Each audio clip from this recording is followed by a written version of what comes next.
Buenos días, estamos aquí de nuevo con nuestros desayunos digitales del Bierzo Digital, iniciando una temporada más y como no puede ser de otra manera, pues buscando a alguien con cierta personalidad relevante, como no puede ser Eduardo Morán, presidente de la Diputación de León, alcalde de Campo Naraya y, bueno, y amigo de pro de este medio y de todos los lectores. Muy buenos días, Eduardo. ¿Qué tal? Buenos días. Nos acompañan en este desayuno, en esta pequeña charla informal, Alex Estebanes, redactor jefe del Bierzo Digital. Muy buenas, Alex. Buenos días. Y Antonio Reguera, que es Toño Reguera, para los amigos, es el jefe de publicidad también de nuestro periódico y todo el grupo Actualidad Digital Ibérica. Muy buenos días. Buenos Toño. días. Pues nada, sin más preámbulos, empezamos un poco, si os parece, con la conversación. Bueno, al ser presidente de la Diputación un berciano, después de 3 años y medio, me imagino que ya podemos hacer un pequeño balance de 3, 4 líneas fundamentales de las que han supuesto estos 3 años y medio ya largos en Diputación. Bueno, yo creo que tenemos encauzados los dos proyectos grandes de legislatura, que era que llegar con Internet a todos los pueblos de la provincia, poner en marcha el SEPEIS, el Servicio de Extinción de Incendios Provincial, que va a ser una realidad en unos días, además de haber regularizado la situación con los parques de León y Ponferrada. Y sobre todo yo creo que hemos hecho la mayor aportación económica que se podía hacer a los ayuntamientos y juntas vecinales de esta provincia, ¿no? Todas las juntas vecinales de esta provincia, más de 1.200, han tenido una ayuda económica durante 2 años consecutivos y los ayuntamientos hemos tenido más financiación que nunca por parte de la Diputación Provincial. Presidente, le daba, precisamente de esos 2 puntos que ha comenzado hablando, le daba especial importancia al inicio de su mandato a las telecomunicaciones, a llevar Internet a todos los pueblos. ¿En qué punto estamos 3 años y casi 4 después? Bueno, la idea que teníamos nosotros era hacer aportaciones de la propia Diputación Provincial, aportaciones económicas para financiar esas obras. Hubiese sido muy difícil porque es muy costosa la inversión. A posteriori firmamos un convenio con la Junta de Castilla y León, pero finalmente no hubo que disponer de esos fondos porque el propio Ministerio, la Secretaría de Estado de Telecomunicaciones, puso a disposición de esta provincia fondos europeos, de un total de 3.990 millones de euros. Esta provincia aproximadamente lleva en inversión de fibra óptica algo más de 50 millones de euros, todavía hay posibilidades de algún plan más y por lo tanto yo creo que esa es la suerte que hemos tenido de poder aprovechar esta circunstancia de la llegada de los fondos europeos y en estos momentos yo creo que habremos llegado en torno a 800 pueblos de la provincia ya con fibra óptica. Hay 3 planes que se están desarrollando en estos momentos. Tenemos algunas dificultades desde el punto de vista de las autorizaciones, a veces de los propios ayuntamientos, pero la mayoría de los casos es de la Junta de Castilla y León, de las confederaciones, y en eso estamos intentando agilizar al máximo esos permisos para que no se paren esas obras, pero mientras tanto también el Ministerio, la propia Secretaría de Estado ha puesto en marcha una opción que va a tener una duración en el tiempo hasta el año 2027, para que en aquellos lugares donde no haya Internet, donde no haya llegado todavía, por una cantidad fija, una cuota de 35 euros, a través de sistemas digitales, con equipos Dispasat, que ya hace 2 o 3 años que yo anunciaba que se estaban probando, pues tendrán la oportunidad en cualquier pueblo de la provincia de tener ese servicio, esa cobertura. Lo que se ha costado un poco más es lo de los parques de bomberos, ¿no? Bueno, sí, no podían pasar más cosas, ¿no? Nosotros llegamos en julio del 19 con la intención de poner en marcha ese servicio. En abril de 2020 recibimos 2 sentencias que anulan todo el procedimiento que se había iniciado por los anteriores equipos de gobierno y a partir de ahí empezamos a trabajar de cero. Esperando a que aprobase el reglamento la propia Junta de Castilla y León, que se dilató en el tiempo hasta finales del año 2020, primeros del 2021, pero luego había un problema en cuanto a la tasa de reposición. Había que aumentar la plantilla en un número muy importante y la tasa de reposición no nos permitía incrementar esa plantilla, salvo que anulásemos otras plazas que estaban libres y las convirtiésemos en bomberos. Bueno, convencimos al Gobierno de España para que en los presupuestos del año 2022 en una adenda adicional, creo que la 35ª, se hiciera una mención especial a los servicios EPEIS para todo el territorio de España, para que como una excepcionalidad pudiéramos aumentar la plantilla en ese número sin computar en la tasa de reposición. A partir de ahí empezamos a trabajar en la puesta en marcha de la selección del personal, que afortunadamente hoy ya está seleccionado y están haciendo la formación, y luego pues había que hacer la construcción inicialmente de 4 parques que estaban adjudicados. Hubo una primera adjudicación en la que quedaron desiertos, en la segunda se adjudican los 4 y 2 empresas, pues aludiendo al incremento de los precios y otros motivos, pero yo creo que porque no había ninguna intención de hacer esas obras, renuncian a las obras. Y curiosamente, la renuncia a esas obras y finiquitar esa relación contractual con esas empresas nos ha supuesto pues, más tiempo que el que duraría la obra, ¿no? Aproximadamente 6-7 meses, y todavía estamos ahora, ya con una hemos finalizado, con la otra estamos a punto de finalizar para poder licitar de nuevo. Pero aún así, en el mes de abril estarán funcionando el parque de Villablino y el parque de Valencia Don Juan, y estamos buscando 2 alternativas, prácticamente ya las tenemos en marcha, para que de manera provisional, en una nave en Valdeviejas, tengamos el servicio que le corresponde al parque de Celada, y en Cistierna, en una instalación municipal y en una vivienda anexa, pues podamos también tener el servicio que le corresponde a la comarca de Cistierna, que es muy necesario ese servicio, porque cuando tenemos alguna incidencia, como es lógico, los bomberos tardan mucho en llegar. Respecto a infraestructuras, las carreteras supongo que sea uno de los puntos más complicados de nuestra provincia por su situación y su geografía. ¿Cómo se encontró las carreteras, cómo están y qué se está haciendo ahora mismo? Bueno, pues yo como lector y oyente pues veía listados de carreteras en los medios de comunicación, escuchaba que se aprobaban y yo creía que aquello era una realidad para ejecutar aquellas obras. Bueno, pues curiosamente no ha sido así. Cuando nosotros llegamos a la Diputación Provincial hemos encontrado un parque de carreteras muy extenso, el segundo más extenso de todas las provincias españolas. Solo la Diputación de Lugo tiene más kilómetros que nosotros de carretera, nosotros tenemos 3.330 kilómetros de carreteras. Ponerlas en perfecto estado costaría algo más de 1.000 millones, y lo que estamos haciendo es con fondos propios mejorar aquellas que están en peor situación. Pero no teníamos, en muchos casos, proyectos, por supuesto no había consignación presupuestaria y hemos tenido que empezar a trabajar. Hemos mantenido los compromisos que tenía el anterior equipo de gobierno, pero con todo el proceso de elaboración de proyectos, de contratación de obra y direcciones de obra y luego ejecución de las mismas, y en estos momentos tenemos un paquete importante de obra ya ejecutada, un paquete importante de obra en ejecución y aproximadamente 45 millones de euros en proyectos y otros 45 millones de euros de proyectos que se están licitando para tener proyectos en marcha. ¿Y por qué la elaboración de estos proyectos, de estas cuantías tan importantes que con medios propios de la Diputación no podremos asumir? Porque estamos intentando, con el apoyo de todas las diputaciones de España, poder optar a fondos europeos. Bueno, parece ser que los fondos extraordinarios no podían optar a ese tipo, no podían ser susceptibles de esa ayuda, pero parece ser que los fondos del periodo 21-27 sí podrían tener cabida a estas carreteras. En eso estamos trabajando y lo que es importante es tener los proyectos hechos, porque los periodos y los plazos en los fondos europeos siempre son muy exigentes, así que vamos a tener trabajo avanzado, trabajo adelantado, y por eso estamos trabajando en materia de proyectos.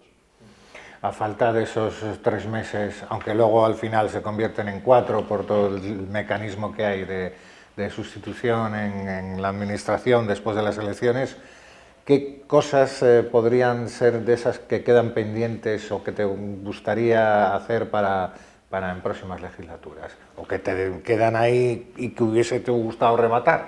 Bueno, a mí me gustaría haber avanzado más en el proyecto León Sostenible, que en definitiva es trabajar en un ambiente difícil, que es el territorio rural, donde queremos frenar la pérdida de población y, si es posible, recuperarla. Ahí tenemos varias iniciativas, pero todos los procesos de contrataciones, de licitaciones han ido muy lentos y prácticamente no hemos podido poner más allá de un 25% en marcha de todas esas ideas y proyectos que tenemos para recuperar la vida en los pueblos, ¿no?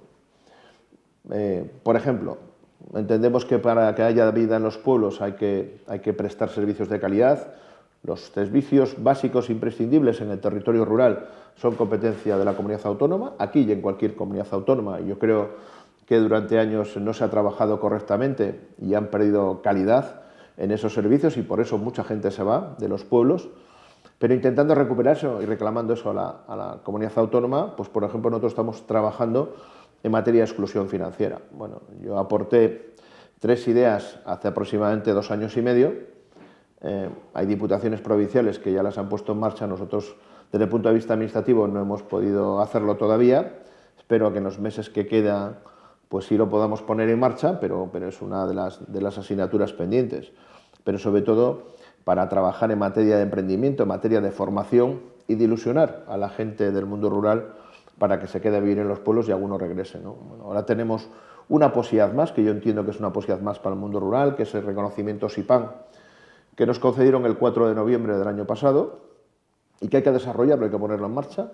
Yo creo que bajo el paraguas SIPAN podemos fortalecer mucho el sistema económico de todo el mundo rural. Hay que tener en cuenta que son 2/3 de la provincia, que es toda la comarca del Bierzo, que además desde el punto de vista turístico, que es muy importante, turismo naturaleza, hay que trabajar en otras líneas, como la revalorización de los productos que se producen en estos territorios, y yo creo que esa es una oportunidad más para ilusionar a la gente que se queda a vivir en los pueblos, ¿no?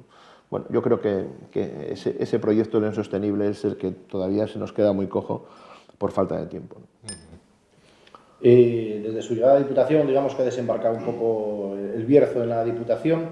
¿Qué ha supuesto para la comarca estos 4 años en cuanto a la situación que estaba anteriormente en la provincia de León? Bueno, yo he procurado tratar a todos los municipios por igual.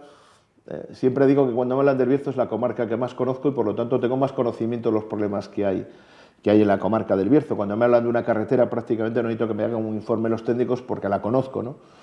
Conozco muchas carreteras de la provincia de León, conozco muchos pueblos de la provincia de León, muchos municipios, pero es verdad que este es el territorio que más conozco, ¿no?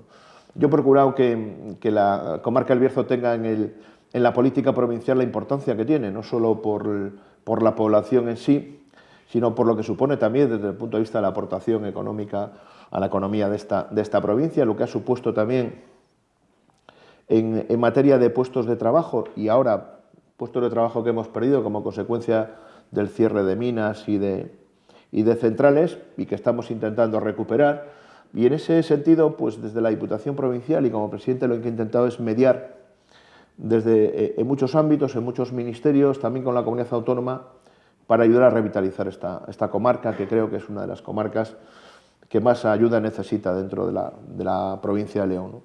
Bueno, yo creo que eso es lo que le podemos aportar, pero como anécdota os puedo decir que hubo otro presidente berciano, que el cuadro está enfrente a la puerta de mi despacho, por lo tanto cada vez que salgo del despacho veo el cuadro de ese compañero, que en su día fue presidente de la Diputación, prácticamente fue en el año 1936, y prácticamente solo estuvo 3 meses porque lo mataron en la época de la Guerra Civil.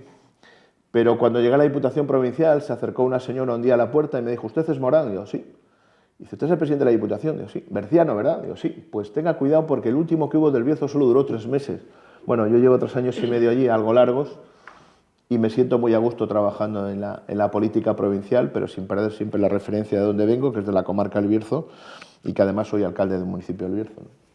Tenemos un mapa muy provincializado en la comunidad y eso hace también que, bueno, la labor de la Junta de Castilla y León pues a veces parezca un poco impositiva o un poco, bueno, introductoria en muchos temas, algunas veces para bien y otras veces para no bien. ¿Cómo ha sido la relación con la suprainstitución de la Junta de Castilla y León? Bueno, desde el punto de vista institucional ha sido y es una relación correcta, no puede ser de otra manera. Las administraciones tenemos que respetarnos y colaborar en la medida de lo posible, y eso no quiere decir que yo no esté satisfecho con lo que hace la Junta de Castilla y León por esta provincia, ¿no? Sobre todo, como decía antes, en materia de servicios básicos imprescindibles, educación, sanidad y servicios sociales, pero sobre todo educación y sanidad, creo que hemos retrocedido mucho. Hay situaciones muy difíciles de recuperar, por ejemplo, el cierre de escuelas. cierre de escuelas que hoy sería difícil recuperar, pero que si hubiésemos trabajado con otras políticas se mantendría, y eso es un punto y aparte a la hora del crecimiento de un pueblo. En la medida que se cierra una escuela es muy difícil recuperarla.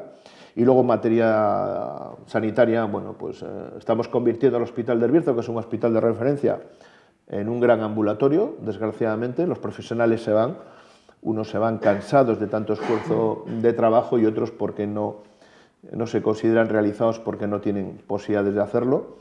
Y luego de lo que es la atención sanitaria en el mundo rural, yo creo que es lamentable en el sentido de que no hay personal suficiente, no se han puesto los medios. Había una política del anterior equipo de gobierno de la Junta de Castilla y León, que lo mantiene el actual, que era concentrar a los sanitarios en determinados centros e ir cerrando poco a poco los consultorios médicos. Por cierto, cuando escucho a algún consejero o consejera decir que tienen no sé cuántos miles de consultorios médicos en Castilla y León, tengo que recordarles que los consultorios médicos son municipales, son de los ayuntamientos, los mantenemos, los cuidamos y a veces hasta los equipamos.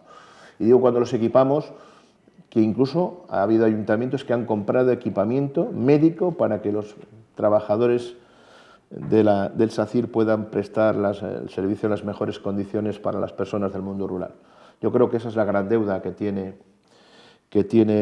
la Junta de Castilla y León con este territorio y sobre todo también la posibilidad de apostar para la creación de empleo. Bueno, se ha hecho tímidamente una apuesta por Villadangos, se ha dirigido alguna industria con fondos estatales en el Bayo, pero no ha habido una apuesta clara por creación de empleo como se ha hecho en otras provincias. Y yo tengo que recordar una vez más, y esto no es de este mandato, de esta legislatura, que en su día, cuando yo apostaba por el crecimiento del suelo industrial en Campo Naraya y me dirigí a Gesturcal y les expuse un listado de empresarios que estaban interesados en instalarse en Campo Naraya, a continuación se dirigieron a ellos para que fuesen al Bayo o, si se iban a Valladolid, tendrían unos incentivos muy importantes que no tendrían en la comarca del Bierzo. Eso es una realidad y ahora mismo no tengo datos recientes de situaciones similares, pero ha sido una estrategia durante muchos años. Yo creo que para la Junta de Castilla y León esta comarca cuenta poco, esta provincia cuenta poco.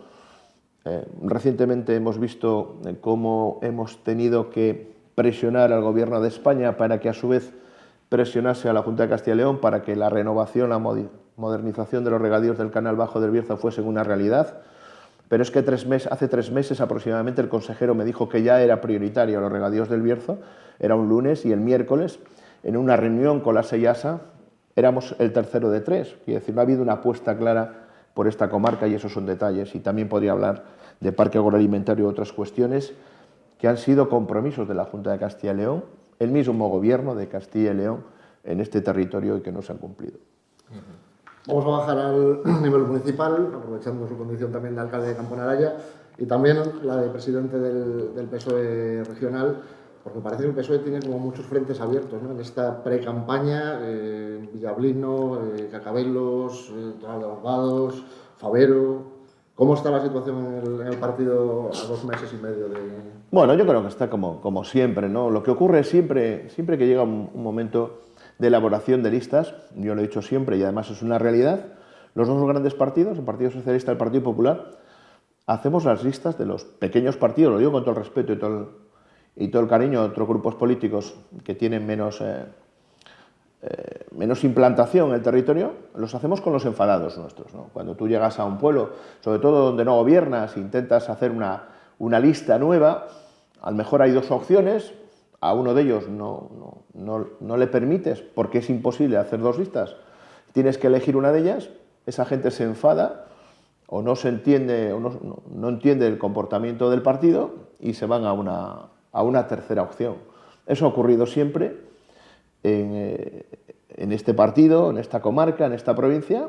Yo creo que lo ocurre también al Partido Popular, pero lo que respecta al Partido Socialista yo creo que son cosas normales en fechas de elaboración de listas. Luego todo volverá a sus cauces, a la normalidad. Lo que tiene que hacer cualquier dirección del partido es intentar hacer las mejores candidaturas para tener los mejores resultados. Porque si tienes los mejores resultados en las elecciones municipales, puedes tener la opción de la Diputación Provincial, del Consejo Comarcal, y seguramente eso redundará en unos mejores resultados de cara a las generales, ¿no? Cuando al Partido Socialista le ha ido bien en elecciones municipales, y esto lo digo en el ámbito nacional, le ha ido bien en las elecciones nacionales. Entonces, yo creo que es una responsabilidad de a quien nos toca dirigir el partido, pues hacer lo mejor posible. Y eso a veces pues va en detrimento de opiniones personales o particulares. Yo lo he dicho en alguna ocasión, que a veces pues tienes que quedarte en casa porque no eres la mejor opción. Hay gente muy válida trabajando, pero que luego en la calle no se le valora.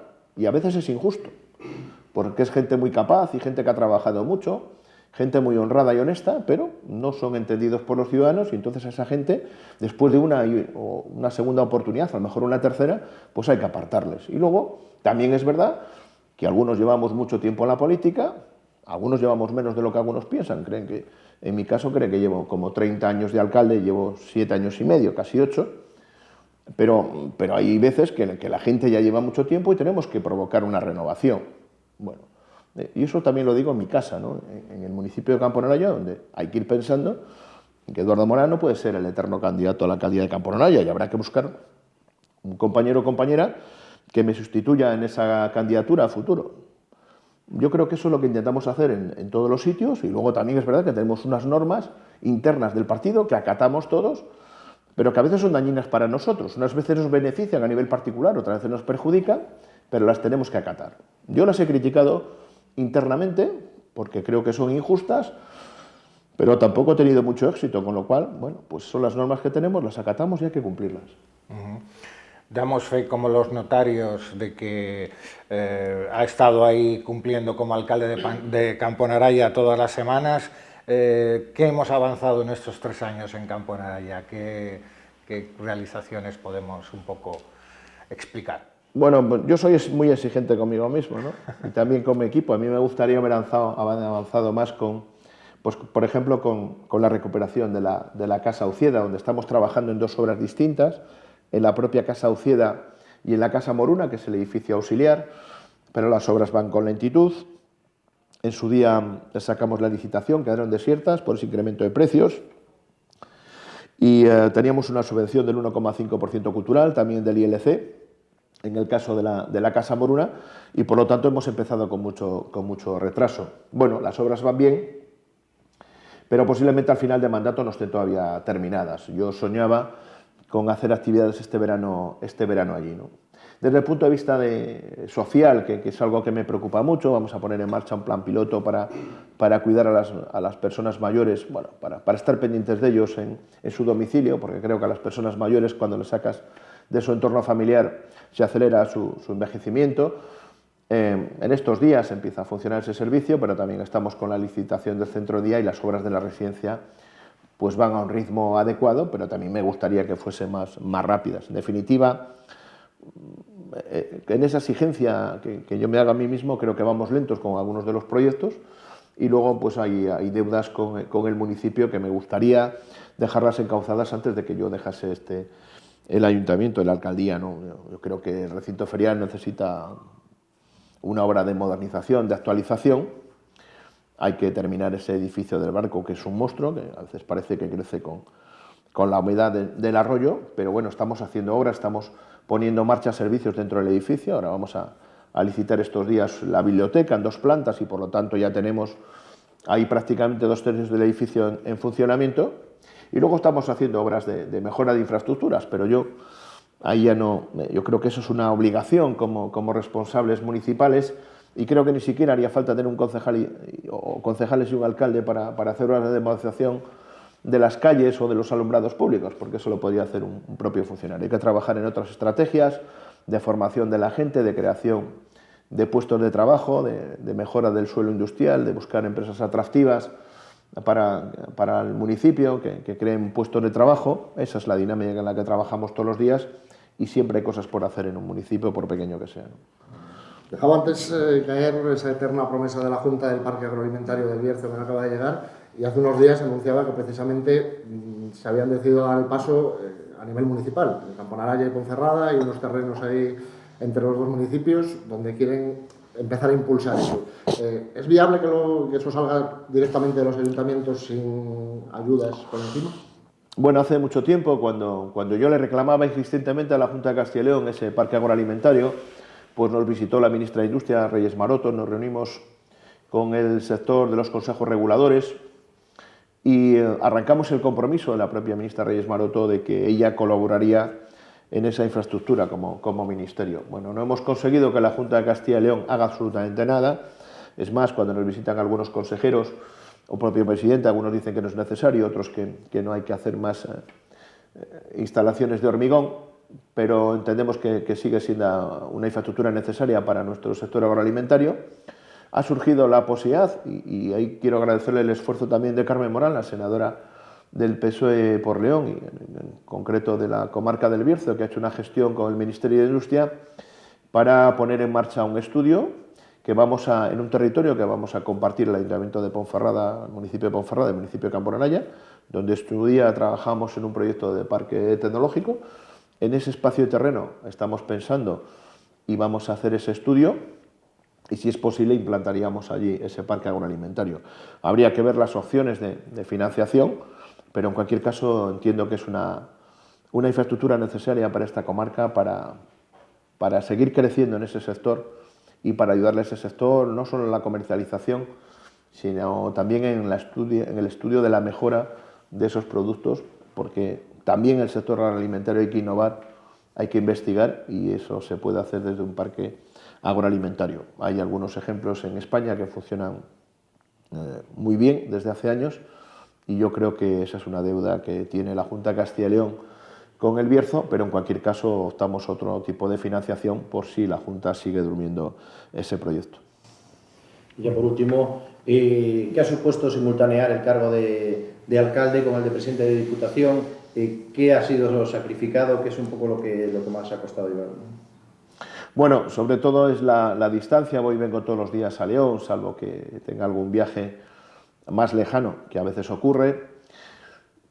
Prácticamente no tienes tiempo ni para la familia ni para los amigos. Lo he podido compatibilizar con el ayuntamiento porque tengo compañeros y compañeras que hacen un esfuerzo muy importante en el ayuntamiento, pero no obstante yo estoy en contacto diario con el ayuntamiento, y cualquier momento que tengo libre, entre comillas, pues lo dedico al municipio. Además de quedarme un día a la atención a los vecinos del municipio, pues cualquier día por la tarde o cualquier fin de semana yo puedo atender a cualquier ciudadano en cualquier lugar del municipio. Es una manera distinta de trabajar, pero me ha permitido eso. Esta duplicidad de cargos supone sobre todo pues eso, mucho esfuerzo físico, poco tiempo libre. A veces pues tienes que dedicar el tiempo de viaje para pensar, incluso para hacer algún tipo de trabajo, pero como yo digo siempre, esto es voluntario y por lo tanto es un honor ser presidente de la Diputación Provincial y sobre todo ser alcalde de tu municipio. Pues Eduardo, nada más, gracias por buscar un hueco para atendernos, como siempre, y te deseamos lo mejor en este final de legislatura y de campaña electoral, que ya seguramente ya hablaremos la próxima vez, pero ya en campaña. Así que muchas gracias por atendernos. Pues muy bien, muchas gracias a vosotros, un placer compartir con vosotros esta mesa. Ojalá lo podamos hacer muchas veces. Vosotros sois parte importante del trabajo que nosotros hacemos durante el mandato para hacerlo llegar a los ciudadanos y también para que a veces nos deis toques de atención para enderezar ese rumbo que a veces puede ser equivocado, ¿no? De acuerdo. Pues nada más, y a ustedes pues despedirnos en esta primer desayuno de esta de esta segunda temporada de los desayunos digitales de EBD, en que volveremos dentro de 15 días. Nada más y gracias por estar ahí.